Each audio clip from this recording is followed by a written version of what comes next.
আসসালামু আলাইকুম, স্বাগত জানাচ্ছি আরটিভির দুপুরের সংবাদে। পুরোটা সংবাদ জুড়ে আপনাদের সাথে রয়েছে আমি নুসরাত সুজানা। বিশ্ববিদ্যালয় করার দাবিতে তিতুমিরে ক্লোজ ডাউন কর্মসূচি পালন করছে শিক্ষার্থীরা। সরকারের সিদ্ধান্ত না আসা পর্যন্ত তারা এ কর্মসূচি চালিয়ে যাবে। সরকার আলোচনার আশ্বাস দেয়ায় রেলপথ ও সড়ক অবরোধ কর্মসূচি স্থগিত রেখেছে শিক্ষার্থীরা। মন্ত্রণালয়ের সিদ্ধান্ত জানার পরে তিতুমির কলেজের শিক্ষার্থীরা তাদের পরবর্তী কর্মসূচি ঘোষণা করবে। ক্যাম্পাসের নিরাপত্তা বাড়ানো হয়েছে।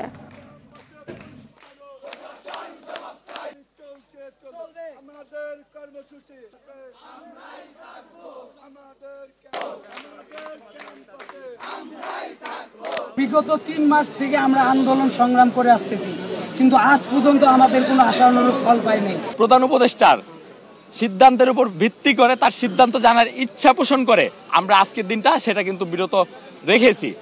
তার যদি সিদ্ধান্ত আশানুরূপ না হয় তাহলে ছাত্র সমাজই সিদ্ধান্ত দিবে যে আমাদের পরবর্তী কর্মসূচি কি হতে যাচ্ছে। দর্শক, এই বিষয়ে আরো জানাতে তিতুমির কলেজ থেকে যোগ দিচ্ছেন এআর বাদল। বাদল, তিতুমিরের শিক্ষার্থীদের আন্দোলনের সর্বশেষ কি অবস্থা আমাদেরকে বিস্তারিত জানান। সুজানা, এখন পর্যন্ত কোনো আপডেট নেই। শিক্ষার্থীরা অবস্থান নিয়েছেন এই ক্যাম্পাসের ভিতরেই এবং তারা বিক্ষিপ্তভাবে এই মুহূর্তে অবস্থান করছেন এবং তারা অপেক্ষা করছেন যে আসলে মন্ত্রণালয় থেকে তাদের জন্য একটি বার্তা আসবে অথবা তাদেরকে ডাকবে। গতকাল এই ধরনের একটি সিদ্ধান্ত হয়েছিল। শিক্ষার্থীদের একটি প্রতিনিধি দল কালকেই মন্ত্রণালয়ে গিয়েছিল এবং তাদের সাথে সরকারের গুরুত্বপূর্ণ ব্যক্তিদের কথা হয়েছে, উপদেষ্টাদের সাথে কথা হয়েছে যে তারা একটি কমিশন গঠনের সিদ্ধান্ত নেবে, কিন্তু সেটি শেষ পর্যন্ত আলোর মুখ দেখেনি এবং আনুষ্ঠানিক ঘোষণা আসেনি। পরবর্তীতে মন্ত্রণালয় থেকে সিদ্ধান্ত দেওয়া হয়েছিল আজকে এ বিষয়ে একটি সুরাহা হবে। সেই জন্য শিক্ষার্থীদের যে নিয়মিত কর্মসূচি ছিল সেগুলি তারা স্থগিত করেছে। রেলপথ সড়কপথ অবরোধের যে বিষয়টি ছিল সেটি তারা স্থগিত করেছে এবং ক্যাম্পাসের ভিতরেই তারা অবস্থান করছেন এবং ক্যাম্পাসের ভিতরেই তারা স্লোগান দিচ্ছেন এবং মিছিল করছেন, যে কারণে এখন পর্যন্ত এই কর্মসূচি চলছে। মন্ত্রণালয় থেকে সিদ্ধান্ত না আসা পর্যন্ত তারা এভাবে অবস্থান করবে এবং তারা আসলে যেতে পারে যদি মন্ত্রণালয়ে তাদেরকে ডাকে সরকারের পক্ষ থেকে, তাহলে প্রধান উপদেষ্টার সাথে বৈঠকের পরে আসলে এ বিষয়ে সিদ্ধান্ত জানানোর কথা ছিল, কিন্তু এখন পর্যন্ত কোনো সিদ্ধান্ত আসেনি। যদি এই সুরাহা এটি না হয় এবং যদি মন্ত্রণালয় থেকে পজিটিভ কোনো সিদ্ধান্ত না আসে তাহলে শিক্ষার্থীরা কঠোর আন্দোলনের দিকে যাবে, সেরকমটি শিক্ষার্থীরা বলছেন। তো সুজানা, এই ছিল আমার কাছে বিশ্ববিদ্যালয় দাবির প্রেক্ষিতে তিতুমির কলেজের শিক্ষার্থীদের আন্দোলনের সর্বশেষ অবস্থা। জি বাদল, আপনাকে ধন্যবাদ। রাতারাতি কোনো কলেজকে বিশ্ববিদ্যালয় করা সম্ভব না, এটি অযৌক্তিক। সচিবালয়ে আইন উপদেষ্টা অধ্যাপক আসিফ নজরুল এ মন্তব্য করেন। তিনি বলেন, সরকারকে আন্দোলনকারীরা কিছুটা পেয়ে বসেছে, তবে সরকার কঠোরভাবে শক্ত হবে। উপদেষ্টা জানান, খুব প্রয়োজনীয় কিছু সংস্কার করে যত দ্রুত সম্ভব নির্বাচন দেওয়া হবে। সাইবার সিকিউরিটি আইন বাতিল করে এর পরিবর্তে সাইবার সুরক্ষা আইন করা হবে। এছাড়া আন্তর্জাতিক অপরাধ ট্রাইব্যুনাল আইনের কিছু সংশোধনী আনা হচ্ছে বলেও জানান তিনি। বুধবার এ সংশোধনী উপদেষ্টা পরিষদে তোলা হবে। স্পিকার বানাই দিয়েছেন, মানে অভিমতে লেখা আছে মাজার হোসেনের রায় কার্যকর করার জন্য পৃথক। প্রবালদ্বীপ সেন্ট মার্টিনে পর্যটক ভ্রমণে নিষেধাজ্ঞা প্রত্যাহারের দাবিতে কক্সবাজারের কলাতলী প্রধান সড়কে বিক্ষোভ করছে দ্বীপের বাসিন্দারা। সকালে সেন্ট মার্টিনের বাসিন্দারা ডলফিন মোড়ে পৌঁছে বিক্ষোভ শুরু করে। তাদের সঙ্গে যোগ দেয় পর্যটন ব্যবসায়ীরাও। এ সময় বিক্ষোভকারীদের অনেকে সড়কে শুয়ে পড়ে, ফলে সড়কে দীর্ঘ যানজটের সৃষ্টি হয়। এতে ভোগান্তিতে পড়ে কক্সবাজারে ঘুরতে আসা পর্যটকরা। বিক্ষোভকারীদের দাবি, দ্রুত সেন্ট মার্টিনে পর্যটক যাতায়াত সীমিতকরণ এবং ভ্রমণ নিষেধাজ্ঞা প্রত্যাহার করতে হবে, অন্যথায় আরও বড় আন্দোলনের ঘোষণা দেওয়ার হুঁশিয়ারি দেয় বিক্ষোভকারীরা।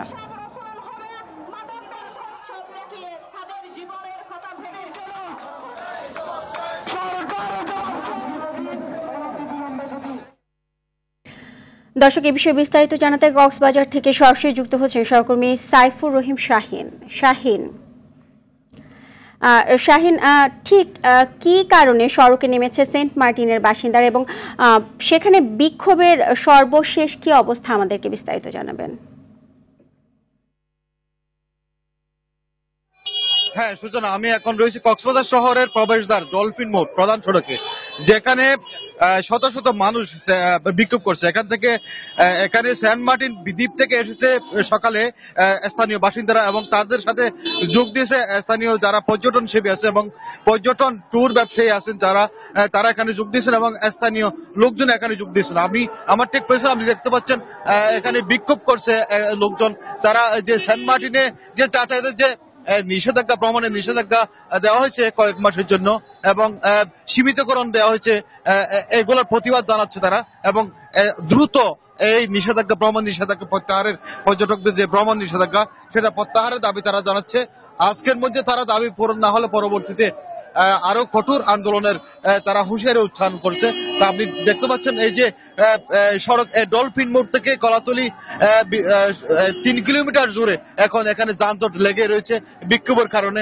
এখানে প্রশাসনের লোকজনও এসেছেন, তারা বিক্ষোভকারীদের আন্দোলনের বিষয়ে তারা শুনতেছেন এবং এখানে জেলা প্রশাসন, জেলা পুলিশ থেকে শুরু করে সব ধরনের কর্মকর্তারা এখানে এসেছেন এবং বিক্ষোভকারীদের সাথে তারা আলোচনা করছেন কিভাবে এটা সমাধান করা যায় এবং বিশেষ করে যে মানুষের দুর্ভোগ এখন যানজট লেগে রয়েছে সেটা কিভাবে দূর করা যায় সেটার জন্য তারা চেষ্টা করছেন।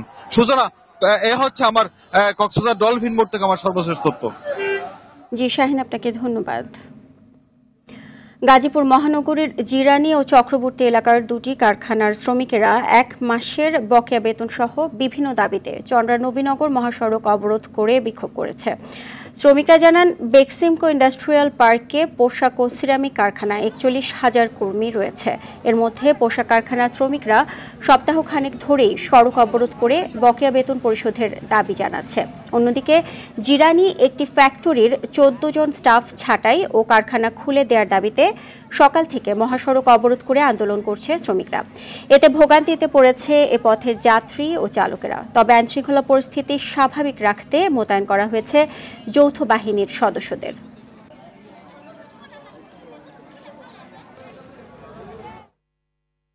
দর্শক, এই বিষয়ে বিস্তারিত জানাতে গাজীপুরের কালিয়াকৈর থেকে সরাসরি যুক্ত হচ্ছেন সহকর্মী কামাল হোসেন বিপ্লব।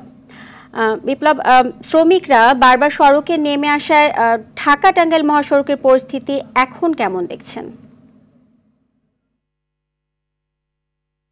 জি সুজানা, আপনি জানেন যে গত 4 দিন ধরে যে এই চক্রবর্তী এলাকার যে বেক্সিমকো ইন্ডাস্ট্রিয়াল যে পার্কের শ্রমিক রয়েছে তারা কিন্তু গত 2 মাসের বকেয়া বেতনে আন্দোলন করে যাচ্ছে। সকাল থেকে এই নবীনগর মহাসড়কে কিন্তু তারা আন্দোলন চালিয়ে যাচ্ছে। আপনাকে বলি যে এই মুহূর্তে মহাসড়কের যে যাত্রী রয়েছেন এবং তারা কিন্তু চরম ভোগান্তিতে পড়েছেন। তবে আমি এই মুহূর্তে জিরানি যে ডরিন কারখানা বন্ধ রয়েছে সেই কারখানার সামনে অবস্থান করতেছি। আপনারা দেখতেই পাচ্ছেন যে আমার পিছনে সেই কারখানার যে গেট মেইন ফটক, সেই মেইন ফটক কিন্তু বন্ধ রয়েছে। এছাড়া এই নবীনগর মহাসড়কে কিন্তু যানবাহন বন্ধ রয়েছে। সেনাবাহিনী এবং আইন শৃঙ্খলা বাহিনী তারা কিন্তু টহল দিচ্ছে। এবং আপনাকে আরেকটা বিষয় জানিয়ে রাখি, গতকালকে রাত্রে সেনাবাহিনীর অভিযানে কিন্তু 23 জন শ্রমিক আটক করেছে বলে তারা জানিয়েছেন। তবে এই মুহূর্তে এই মহাসড়কের 2 পাশেই কিন্তু মহাসড়কের আইন শৃঙ্খলা বাহিনী অবস্থান করতেছে।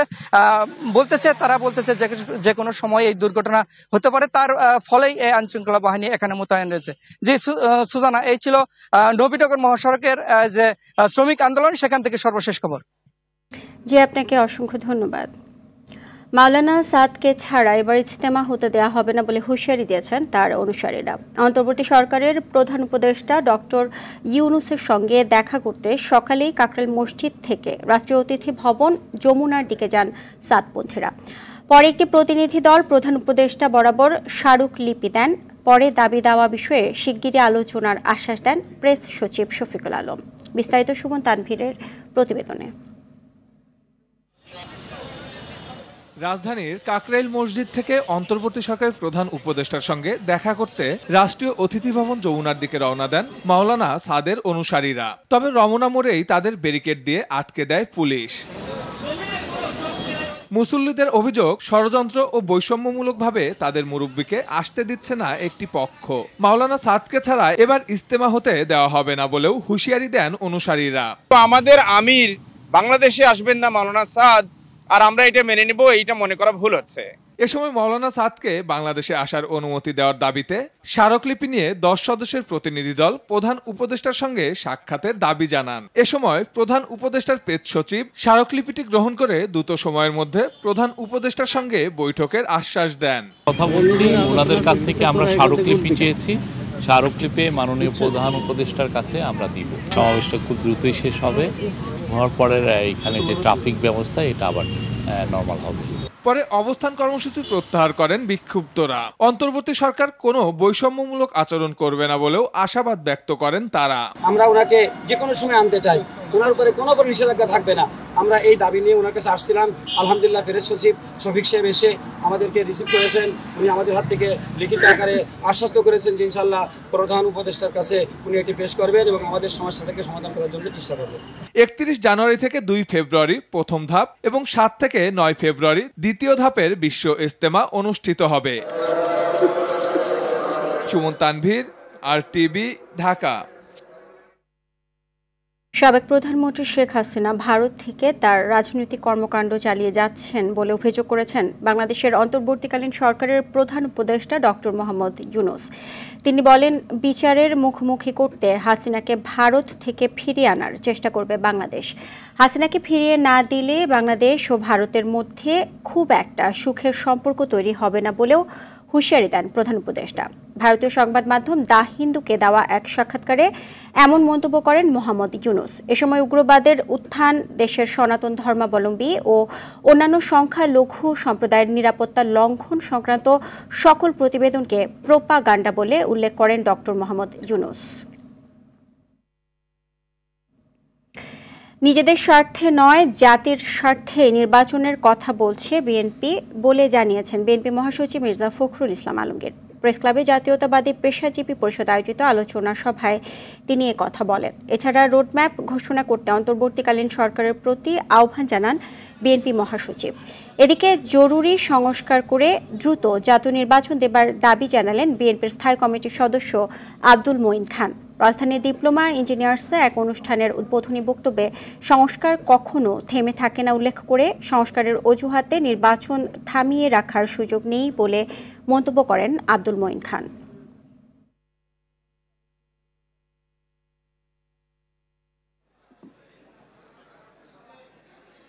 অন্তর্বর্তীকালীন যে সংস্কারের কথা বলছে, আমরাও কিন্তু সেই সংস্কারের কথা তারা বলার অনেক আগেই বলেছি।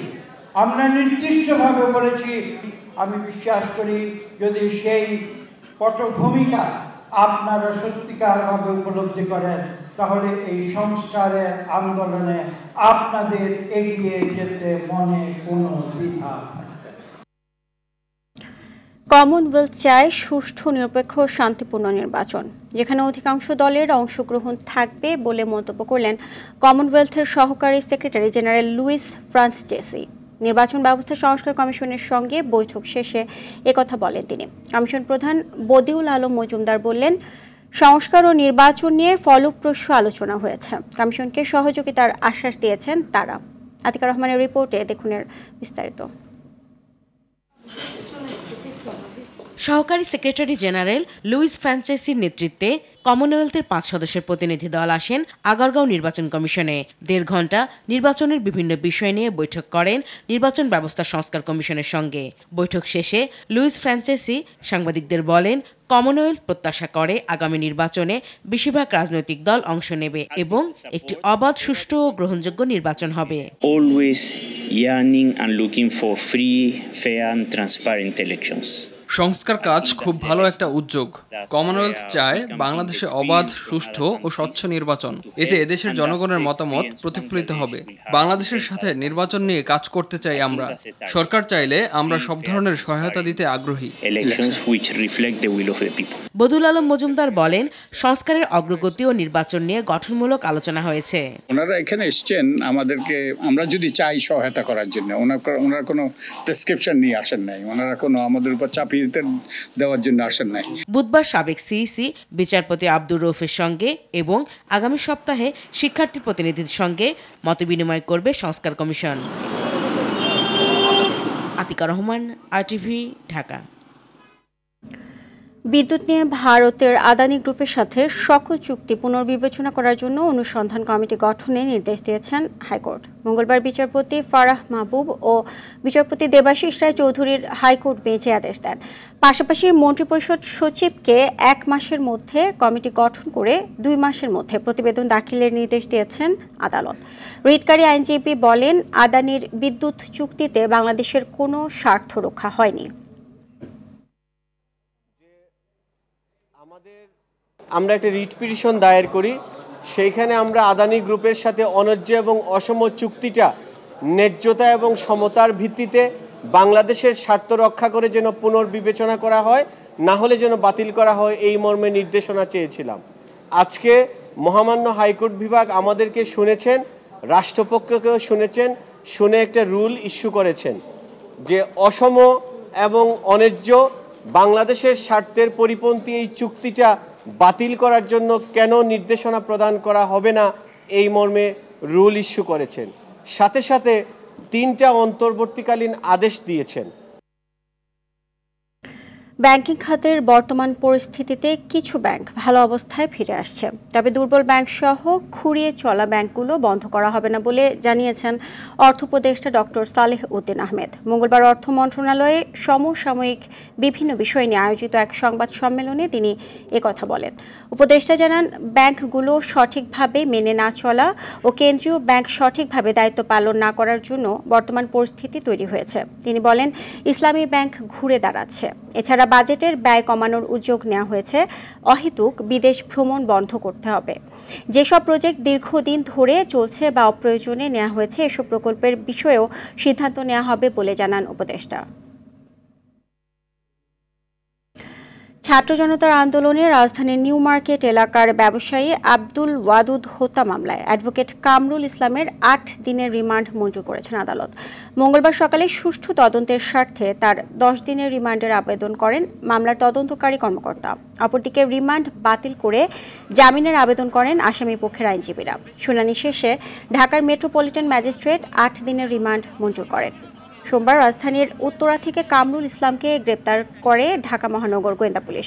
গত 19 জুলাই নিউ মার্কেট এলাকায় গুলিতে নিহত হন ব্যবসায়ী আব্দুল ওয়াদুদ। এ ঘটনায় সাবেক প্রধানমন্ত্রী সহ 130 জনের বিরুদ্ধে হত্যা মামলা দায়ের করা হয়।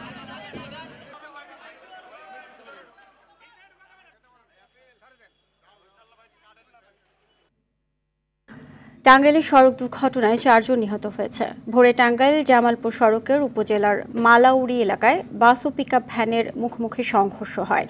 এতে পিকআপের চালক ও সহকারী সহ ঘটনাস্থলে 4 জন নিহত হন। দুর্ঘটনার পর সড়কটি দিয়ে কিছু সময়ের জন্য যান চলাচল ব্যাহত হয়। পরে পুলিশ এসে পরিস্থিতি স্বাভাবিক করে।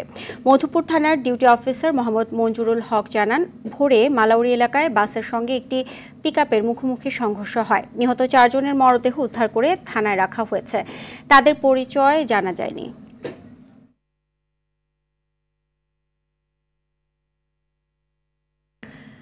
শুধু 15 বছরে 4র্থ শ্রেণীর কর্মচারী থেকে হাজার কোটি টাকার মালিক ঢাকা মহানগর আওয়ামী লীগের সহসভাপতি ও হোমিওপ্যাথি বোর্ডের সদ্য সাবেক চেয়ারম্যান ডাক্তার দিলীপ কুমার রায়।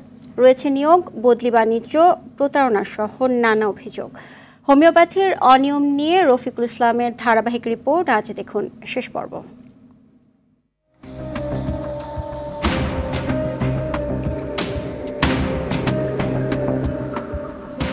2012 সালে পাবনা জেলার ঈশ্বরদী পৌর এলাকার মধ্য অরণকোলায় প্রয়াত ভূমিমন্ত্রী শামসুর রহমান শরীফ ডিলুর নামে হোমিওপ্যাথিক মেডিকেল কলেজ ও হাসপাতালটি প্রতিষ্ঠা করে 32 জন শিক্ষক ও 39 জন কর্মচারী নিয়োগ দেন। অভিযোগ উঠেছে, পছন্দের ব্যক্তিদের নিয়োগ দিয়ে হাতিয়ে নেন কোটি কোটি টাকা। 50%-এর উপরে প্রভাষকের কোনো যোগ্যতা নেই। 3 লাখ, কার থেকে 4 লাখ, কার থেকে 5 লাখ টাকা নিয়েছে, নিয়ে কলেজটা করছে। তো এখানে কোনো নিয়মই হয় নাই, যা হয়েছে সব অনিয়ম। আওয়ামী সরকারের আমলে টানা 5 মেয়াদে 15 বছর ধরে হোমিও বোর্ডের চেয়ারম্যান পদ দখলে রেখে 27টি নতুন কলেজের অনুমোদন দিয়ে নিয়োগ ও বদলি বাণিজ্য থেকেই শত কোটি টাকা হাতিয়ে নেয়ার অভিযোগ দিলীপ রায়ের বিরুদ্ধে।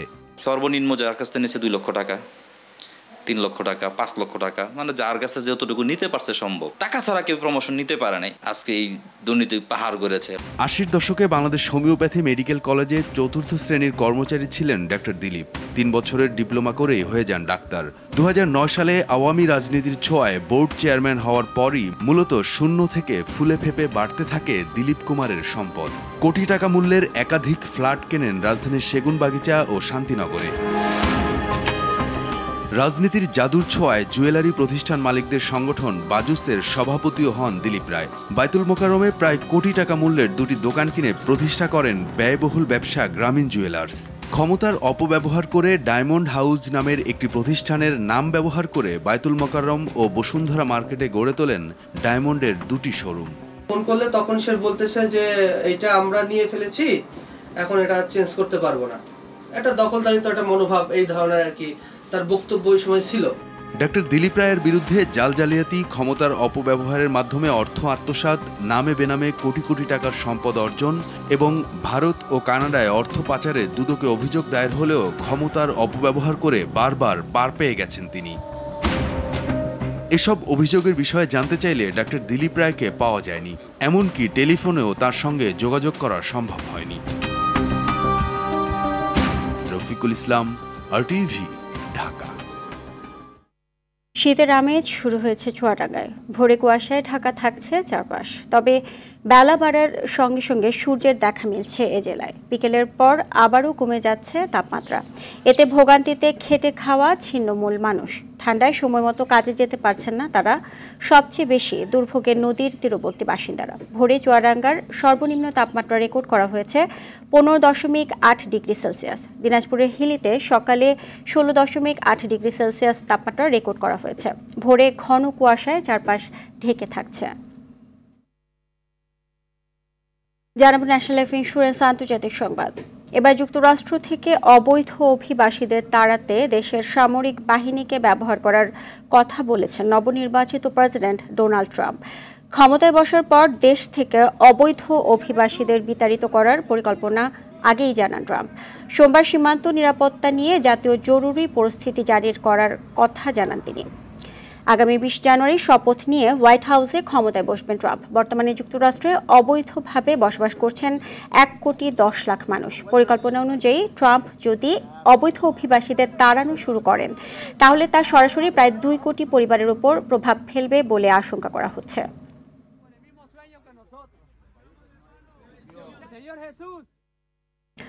আসছে 24 নভেম্বর পুরো পাকিস্তান জুড়ে আন্দোলনের ডাক দিয়েছেন দেশের সাবেক প্রধানমন্ত্রী ইমরান খান। এ সময় শেষবারের মতো আন্দোলনের ডাক দিয়েছেন, জানিয়ে জনগণের ম্যান্ডেট রক্ষায় দলীয় নেতাকর্মী সহ সবাইকে রাস্তায় নেমে আসার আহ্বান জানিয়েছেন তিনি।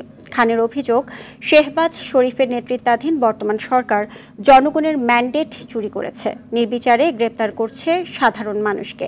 এছাড়া সংবিধানের 26তম সংশোধনীর মাধ্যমে স্বৈরাচারী সরকারের ভিত্তি শক্ত করা হয়েছে বলেও জানান তিনি। এদিকে ইমরান খানের এ ঘোষণার পরপরই পাকিস্তানের রাজধানী ইসলামাবাদে 2 মাসের জন্য 144 ধারা জারি করেছে স্থানীয় প্রশাসন।